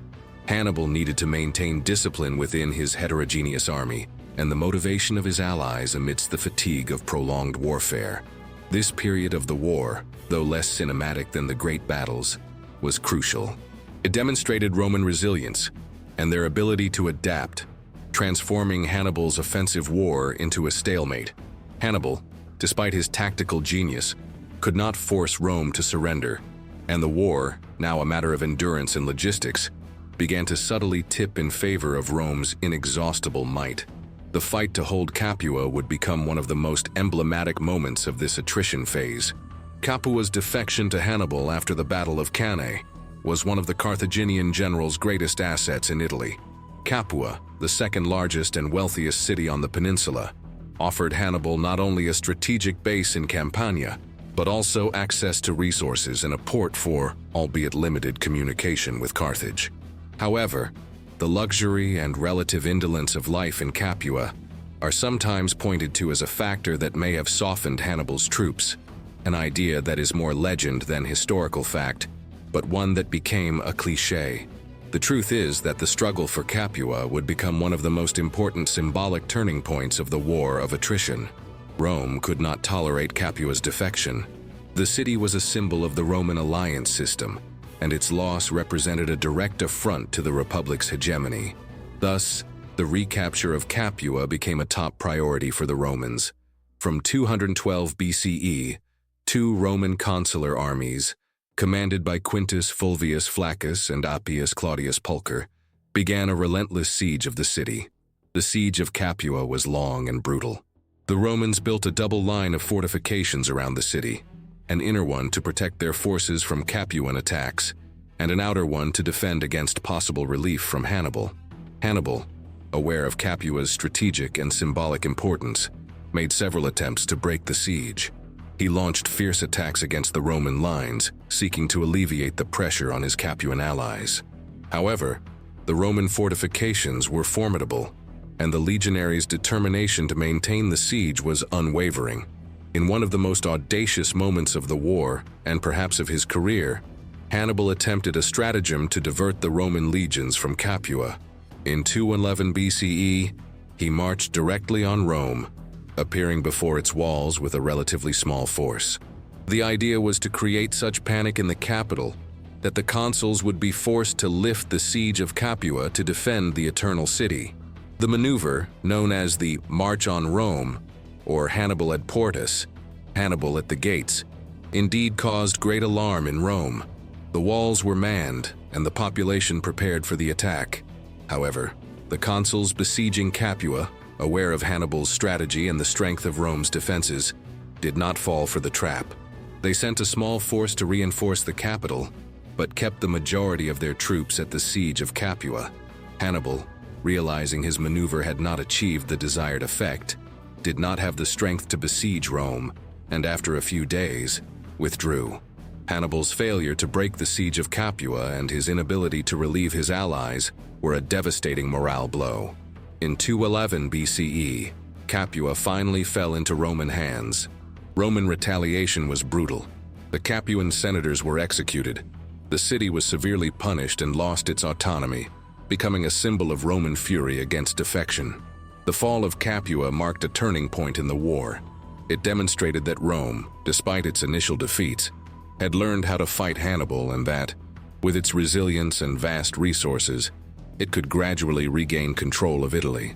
For Hannibal, it was the loss of his main base and the beginning of the slow decline of his power on the peninsula, signaling that the tide of war was beginning to turn. While Hannibal waged his long and exhausting war in Italy, his brother, Hannibal Barca, the eldest of the Barcid brothers after Hannibal, led Carthaginian forces in Hispania.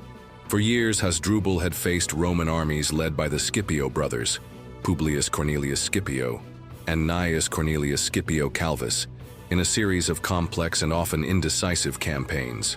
However, with Hannibal's situation in Italy becoming increasingly precarious and the Carthaginian Senate's refusal to send substantial reinforcements by sea, Hasdrubal made a desperate and audacious decision to attempt to replicate his brother's feat and cross the Alps with a reinforcing army.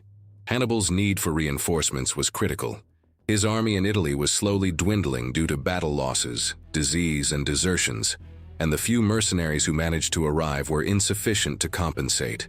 Hannibal's hope rested on his brother and the troops he could bring from Hispania. In 208 BCE, after a series of confrontations in Hispania that left him in a difficult position against the growing power of young Scipio, the future Africanus, Hasdrubal managed to disengage from Roman forces and began his own epic march. Hasdrubal's plan was ambitious and extremely risky. He knew that time was of the essence and that surprise would be his ally. Like Hannibal, he led his forces along the coast of Gaul, but with greater speed and perhaps with fewer concerns about subjugating tribes along the way.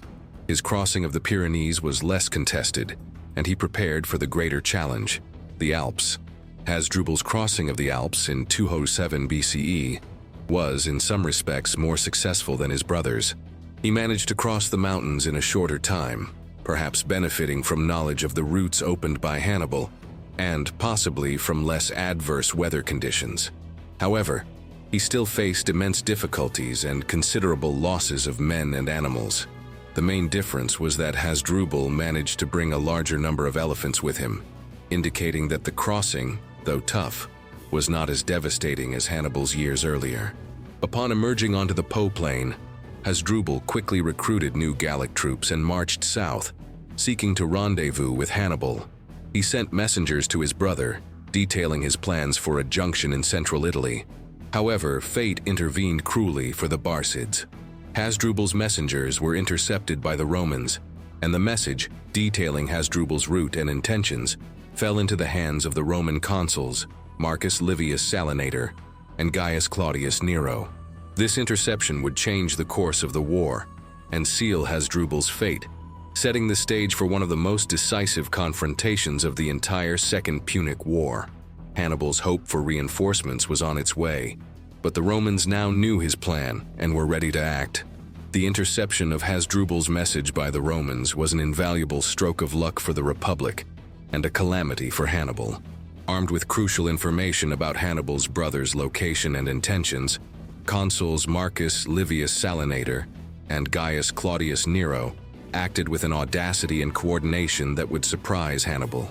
The stage was set for the Battle of the Metaurus, a confrontation that, though less famous than Cannae, would be equally decisive, sealing the fate of Hannibal's campaign in Italy.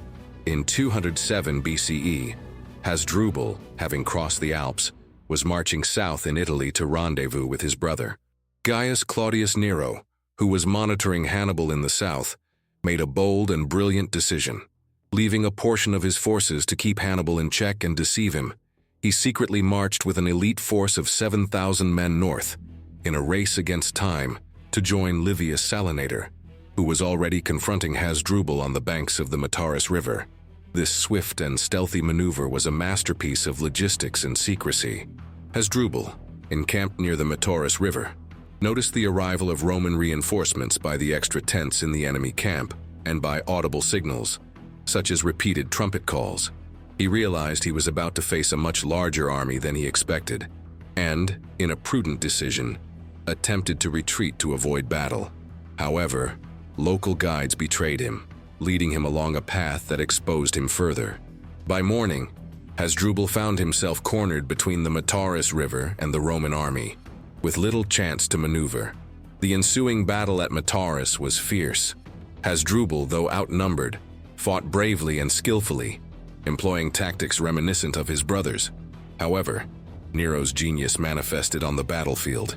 Realizing that the Roman left flank was meeting strong resistance, Nero moved part of his troops from the right flank, which was not engaged, through the Roman army's rear, attacking Hasdrubal's flank and rear. This outflanking maneuver, though less complex than Cannae's, was decisive. Hasdrubal's army was crushed. Tens of thousands of Carthaginians and Gauls were killed. Hannibal Barca himself, refusing to flee, died in combat, fighting bravely on the front lines. His head was severed, and in an act of cruelty and defiance was thrown into Hannibal's camp by the Romans. For Hannibal, the news of his brother's defeat and death was a devastating blow, perhaps the hardest he suffered in the entire war. He is said to have remarked, "I see the doom of Carthage." With Hasdrubal's death, hopes for significant reinforcements vanished, and it became clear that he was alone in Italy. The Battle of the Metaurus not only saved Rome from a two-front invasion, but also marked the true turning point in the Second Punic War, signaling that the tide had irreversibly turned in Rome's favor. From then on, the war would become a struggle for survival for Hannibal. While Hannibal waged his war of attrition in Italy, and his brother Hasdrubal was defeated and killed at Metaurus, a new military star was rising in the Roman firmament, a young general destined to be Hannibal's antidote and change the course of the Second Punic War. Publius Cornelius Scipio, later known as Scipio Africanus. His emergence represented a new generation of Roman leadership, more flexible and willing to learn from the enemy's own methods. Scipio's first notable appearance was at the Battle of the Ticinus in 218 BCE, when he, still a young man, saved the life of his father, consul Publius Cornelius Scipio, wounded in combat against Hannibal. He also survived the annihilation at Cannae, where he distinguished himself by his calmness and leadership in rallying the few survivors, a notable contrast to the general panic. These brutal experiences, which witnessed Hannibal's genius and the fragility of conventional Roman tactics, were crucial learning moments for Scipio. Instead of rigidly adhering to traditional Roman tactics, Scipio had the intellectual capacity to study and adapt Hannibal's methods. He understood that the key to defeating the Carthaginian was not just to have a larger army, but to outsmart him tactically. He learned the importance of cavalry, outflanking maneuvers, and psychology on the battlefield, lessons that Hannibal had demonstrated in his victories. Scipio's true ascent began in Hispania. In 210 BCE, despite being young and not yet of consular age, he was sent to lead the Roman forces on the peninsula. His mission was to expel the Carthaginians from their power base and cut off supply lines to Hannibal in Italy. Scipio demonstrated his strategic genius by capturing New Carthage, Cartagena, in a daring surprise attack, a devastating blow to the Carthaginians. He then achieved decisive victories over Hannibal's brothers, Mago and Hasdrubal, son of Gisco, at the battles of Baecula 208 BCE. and Ilipa 206 BCE, respectively. At Ilipa, Scipio employed a variation of the encirclement tactic, positioning his stronger troops on the flanks and his weaker center, imitating and improving upon Hannibal's own strategy at Cannae. These victories expelled the Carthaginians from Hispania, depriving Hannibal of his main source of reinforcements and resources. Scipio was not just a competent general, he was charismatic, visionary, and daring. His ability to inspire loyalty in his troops and to plan large-scale operations placed him in a league of his own. He was the general Rome needed to finally face Hannibal on equal terms. With Hispania under Roman control, Scipio would turn his attention to the next phase of his audacious strategy, taking the war to Africa, forcing Hannibal to return to defend his homeland.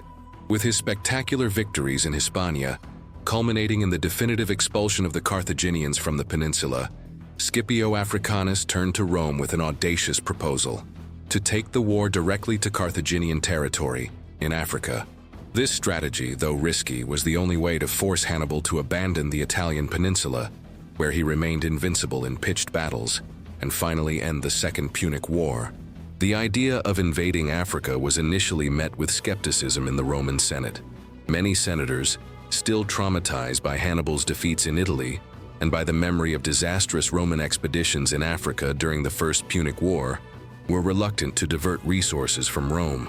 However, Scipio, with his charisma and strategic vision, argued that the best defense was offense. He convinced the Senate that the only way to draw Hannibal out of Italy was to directly threaten Carthage, forcing the general to return to defend his homeland. In 204 BCE, Scipio, with the support of his political allies and a strong belief in his own destiny, managed to assemble an army and a fleet and set sail from Sicily for Africa. The initial invasion faced Carthaginian resistance and that of their Numidian allies, led by King Syphax. However, Scipio once again demonstrated his tactical genius. In a series of astute maneuvers, he destroyed Syphax's army in battle and inflicted heavy losses on Carthaginian forces, approaching dangerously close to Carthage.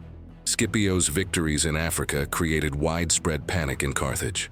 The city, which had not seen an enemy army at its gates for decades, was now under direct threat. The Carthaginian Senate, desperate, recognized that the situation was untenable. The only hope for salvation was Hannibal's return. In 203 BCE, Carthage's summons reached Hannibal in Italy. The irony was cruel. After more than 15 years undefeated on Italian soil, Hannibal was forced to abandon the campaign to which he had dedicated his life. The decision to return to Africa was bitter. He had inflicted catastrophic losses on Rome and kept the Republic at bay for so long, but the lack of reinforcements and relentless Roman resilience had exhausted his forces. Hannibal's return to Africa was a moment of great emotion and disillusionment for him and his veterans. They had crossed the Alps, won epic battles, but now they were called back to defend Carthage itself, which seemed to have abandoned his campaign. Scipio's invasion had accomplished its strategic objective. It drew Hannibal out of Italy, setting the stage for the final confrontation, not on Roman soil, but on the plains of Africa. The fate of Carthage and Rome, and of the two greatest generals of the era, would soon be sealed. With Hannibal's return to Africa, the stage was set for the confrontation that would define the fate of Carthage and Rome, and the legacy of the two greatest generals of the Punic era, Hannibal Barca and Publius Cornelius Scipio. The battle, which would take place on the plains of Zama, probably near modern-day Siliana, Tunisia, in 202 BCE, would not only be a clash of armies, but a true duel of military geniuses, where the lessons learned and the tactics developed by both sides would be put to the test. Hannibal had returned to Africa with an army that, although composed of his veterans from Italy, was worn down and had been reinforced by new, inexperienced recruits and Carthaginian cavalry inferior to his legendary Numidian cavalry, which now fought alongside Scipio.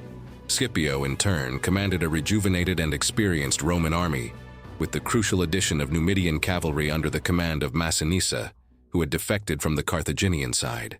Before the battle, Hannibal and Scipio are said to have met for a peace conference, a rare moment of diplomacy between the two commanders.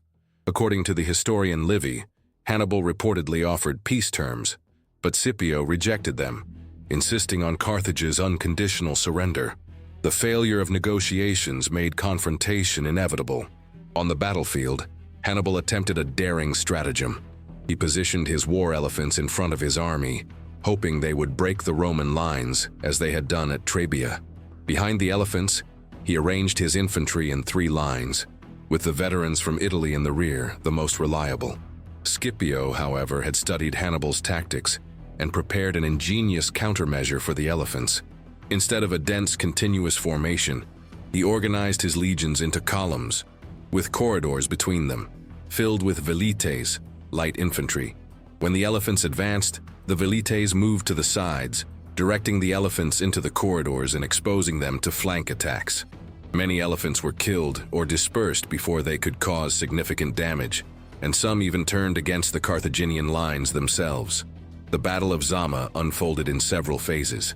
Masiniss's Numidian cavalry, allied with Scipio and the Roman cavalry, crushed the Carthaginian cavalry and pursued them off the battlefield.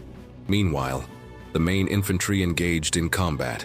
The Carthaginian infantry, especially Hannibal's veterans, fought bravely, but Roman discipline and organization, combined with Scipio's tactical maneuvers, began to prevail. The climax of the battle, when Hannibal's infantry was under heavy pressure, Scipio and Masiniss's cavalry returned, attacking the rear of the Carthaginian army, completing a double envelopment, a maneuver that Hannibal himself had perfected at Cannae. The Battle of Zama was a decisive victory for Rome. Hannibal's army was annihilated, and he himself, after fighting bravely, managed to escape with a small group of cavalrymen. It was his first and only defeat in a pitched battle in the war, and it marked the end of the Second Punic War. Hannibal's genius had been surpassed by the audacity and learning of Scipio, the Roman general who had learned from the master to finally defeat him. The Battle of Zama, in 202 BCE, was not merely a defeat for Hannibal Barca. It was the final blow to Carthaginian hegemony and the decisive turning point that sealed Rome's supremacy in the Mediterranean. The fact that Hannibal, the undefeated, was finally outmaneuvered in open combat and on his own soil marked the end of an era and the beginning of another for the Roman Republic. An analysis of Hannibal's defeat reveals a combination of factors, notably Scipio's innovative tactics and the crucial superiority of the cavalry allied with Rome. Scipio's main tactical innovation at Zama was his response to Hannibal's fearsome elephants. Instead of a solid formation which would have been crushed by the beasts, Scipio organized his legions into narrow columns, creating open lanes. The velites, light infantry, were positioned in these lanes, with orders to draw the elephants into the gaps and then move to the sides, allowing the Romans to hurl javelins and darts at the animals from all angles. This tactic was brilliant. The elephants, confused and wounded, turned back or dispersed, minimizing their devastating impact and turning a weapon into chaos for the Carthaginian army itself. However, the most decisive factor in Scipio's victory was the superiority of the cavalry. Hannibal had relied on his legendary Numidian cavalry throughout the war in Italy. At Zama, however, he was at a disadvantage in this regard. Scipio had secured the alliance of Masinissa, the young and ambitious Numidian leader, who brought with him a force of experienced light cavalry that far surpassed the cavalry Hannibal had managed to gather in Carthage. Scipio and Masinissa's Numidian and Roman horsemen crushed the Carthaginian cavalry and pursued them off the battlefield early in the engagement. This absence of cavalry on Hannibal's flanks and rear was fatal. At Cannae, Hannibal had used his cavalry to completely encircle the Romans. At Zama, Hannibal himself became the victim of this maneuver. When the Carthaginian and Roman infantry engaged in brutal combat, Scipio and Masinissa's cavalry, having dispersed the enemy, returned to the battlefield at the crucial moment. They attacked the rear of Hannibal's army, which was then squeezed between the two Roman lines and the cavalry attacking from behind. It was Hannibal's first and only defeat in a pitched battle throughout the entire Second Punic War. His tactical genius, though still present, was surpassed by an enemy who had learned to fight like him, or even better. The defeat at Zama was an irrevocable blow to Carthage, which had staked everything on Hannibal's return. It marked the end of its ability to resist Rome, forcing the city to sue for peace on humiliating terms. Carthaginian hegemony in the Western Mediterranean, which had already been shaken, was definitively extinguished, and Rome emerged as the sole superpower in the region, ready to shape the future of the ancient world. The defeat at Zama sealed Carthage's fate, with its last great army annihilated and its greatest general defeated on African soil. The city had no option but to surrender and accept the peace terms imposed by Rome. The treaty that followed, known as the Peace of Scipio or the Treaty of Zama, was a profound and strategic humiliation for Carthage, designed to permanently undermine its power and secure Roman supremacy in the Western Mediterranean. The conditions imposed by Rome were draconian and aimed at completely dismantling Carthage's capacity to wage war in the future, as well as bleeding its economy. The main clauses included renunciation of all territories outside Africa. Carthage had to cede all its territories in Hispania, the heart of its silver empire and military recruitment, as well as the islands in the Mediterranean. This meant that Carthage would be restricted to a limited territory in North Africa, under constant Roman surveillance. Surrender of the war fleet. Carthage was forced to surrender its entire war fleet, except for 10 triremes, effectively rendering it an insignificant naval power. For a civilization that built its empire on maritime trade, this was a devastating measure. Payment of an enormous war indemnity. Carthage was obliged to pay an indemnity of 10,000 talents of silver over 50 years. This colossal sum represented a continuous drain on its resources, preventing a rapid economic and military recovery. Prohibition of waging war. Without Roman permission, this was perhaps the most humiliating and strategic clause. Carthage was forbidden from waging any war, even in its own defense, without the explicit permission of Rome. This clause placed Carthage in a position of subservience and made it vulnerable to attacks from its neighbors, especially Numidia, led by Massinissa, who was now an ally of Rome. Recognition of Numidian independence. The Kingdom of Numidia, under Massinissa, who had provided Scipio with crucial cavalry at Zama, was recognized by Rome as an independent state. This not only rewarded a vital ally, but also created a permanent, troublesome neighbor for Carthage, which could be used by Rome to pressure the Carthaginians. Surrender of Hannibal and other generals. Although this clause was not immediately implemented, Hannibal remained in Carthage for a time. The Roman intention to capture and punish Hannibal was clear, eventually forcing him into exile. The Treaty of Zama was not merely a peace agreement. It was a slow death sentence for Carthage as an independent power. It transformed the once proud city-state into a mere client state of Rome, with its sovereignty compromised and its capacity for serious self-defense severely limited. Rome, on the other hand, consolidated its position as the dominant power in the Western Mediterranean, free from its greatest rival and ready to expand its influence eastward. The Second Punic War and the treaty that ended it permanently redrew the map of power in the ancient world. After the devastating defeat at Zama and the imposition of the humiliating peace treaty of Scipio, Hannibal, Rome's greatest enemy, found himself in a paradoxical position. Far from being exiled or immediately persecuted, he remained in Carthage for a few years, and surprisingly, instead of retreating to a life of seclusion, he assumed a new role, that of a statesman and political reformer. This phase of his life reveals a lesser-known but equally impressive facet of his genius, his administrative capacity, and his devotion to his homeland. In 196 BCE, Hannibal was elected suffect, one of the 2 chief magistrates of Carthage, a position that granted him broad civil authority. His main goal was to rebuild Carthage from the ashes of war, restore its economic prosperity, and strengthen its position relative to Rome, even under the treaty's restrictions. He understood that to pay the heavy indemnity imposed by Rome and avoid further intervention, Carthage needed a strong economy and efficient administration. Hannibal's reforms as suffect were audacious and, for many, revolutionary. He focused on 2 main pillars: financial reform. Hannibal investigated the corruption and financial abuses that had corroded the Carthaginian economy. He discovered that many magistrates and oligarchic elites were diverting public funds and profiting from the war. to the detriment of the state. He implemented rigorous measures to combat corruption, ensure the fair and efficient collection of taxes, and control spending. As a result, the state coffers were replenished, allowing Carthage to pay the Roman indemnity installments without the need for new extraordinary taxes on the population, which improved the lives of citizens. Political and judicial reform. Hannibal sought to limit the power of the oligarchy and the 100 judges, a powerful judicial council, who had abused their authority. He proposed reforms to make the selection of these judges more democratic and to limit their terms, preventing the formation of corrupt power blocks. His goal was to create a more transparent and accountable government. These reforms, though beneficial for Carthage as a whole, inevitably created enemies for Hannibal among the oligarchic elite who profited from the status quo.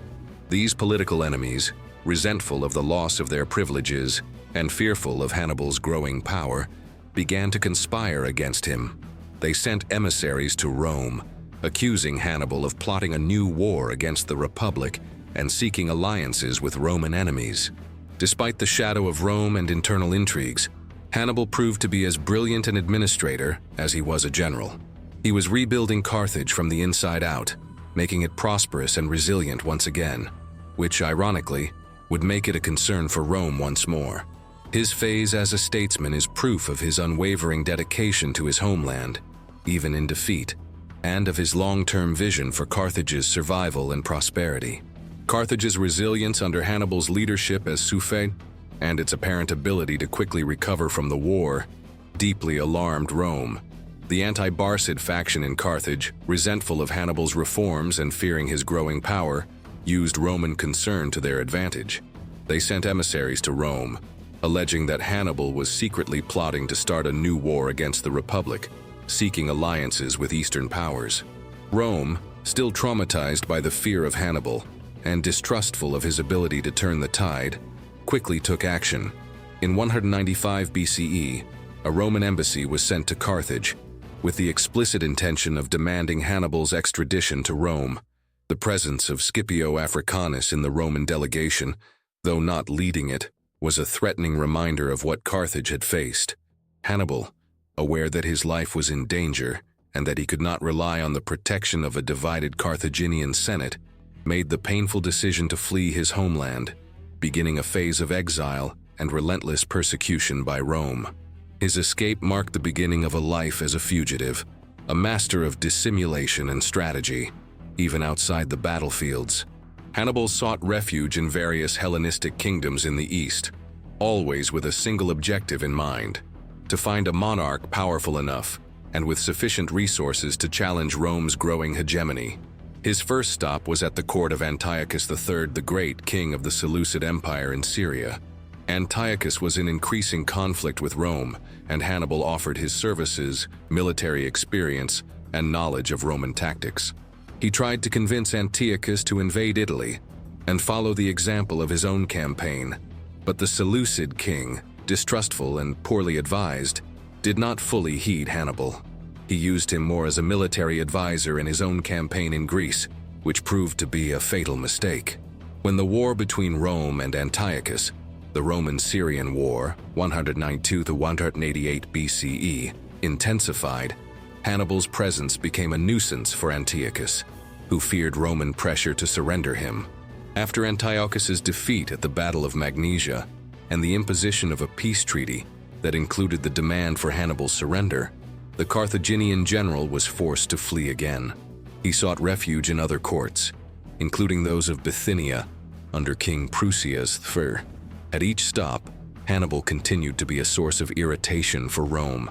He offered his military advice, helped build fleets and fortifications, and even in his exile, his name still inspired fear in the Romans. Roman persecution was relentless. They sent emissaries to kings demanding Hannibal's surrender, who was seen as a continuous threat to peace. Hannibal was the ghost that haunted the Roman dream of dominance. Hannibal's life in exile was a testament to his tenacity and his unwavering commitment to his people's cause. Although he never managed to gather significant power to challenge Rome again, he remained a symbol of resistance, a man who refused to bow down to his greatest enemy, even at the cost of a fugitive life.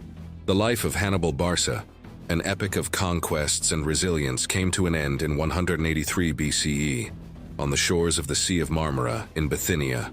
After years of exile and relentless persecution by Rome, the legend of the Roman Republic's greatest enemy concluded in a way that, for many, was the only one worthy of his indomitable spirit: suicide, to avoid the ignominy of capture and the triumph of his adversaries. Rome, despite its growing hegemony, never felt entirely secure as long as Hannibal was alive and free. His name was a constant reminder of the vulnerability the Republic had experienced, and a catalyst for conspiracies and fears. Even in his old age and with his military power diminished, Hannibal was a figure of immense prestige, a military genius whose knowledge and charisma could be dangerous in the hands of any enemy of Rome. Thus, the Republic continued to pressure the eastern kingdoms that harbored him to hand him over. His last refuge was at the court of Prusius Throne, king of Bithynia. Hannibal, already elderly, still offered his military expertise, helping Prusias build fortifications and, according to some accounts, even design a naval fleet to confront the kingdom of Pergamum. However, the long arm of Rome would finally reach its most stubborn adversary. Lucius Quinctius Flaminius, a Roman envoy and brother of the famous Titus Quinctius Flaminius, victor of the Battle of Cannae, was sent to Bithynia with the express demand that Hannibal be surrendered. Prusias, fearing Rome's wrath and lacking the power to resist, succumbed to the pressure and ordered Hannibal's arrest. Hannibal, ever vigilant, anticipated the betrayal. When Prusias's soldiers and Roman envoys surrounded his residence in Libissa, or perhaps Artaxata, the location is debated, he realized there was no escape. There would be no flight to another kingdom, no allies to help him. The only way out, for a man who had dedicated his life to freedom and the fight against Rome, was to not allow his enemies the triumph of his capture. According to Cornelius Nepos and Livy, Hannibal had a ring that contained poison. In a final gesture of defiance, he drank the poison, uttering words that would echo for centuries.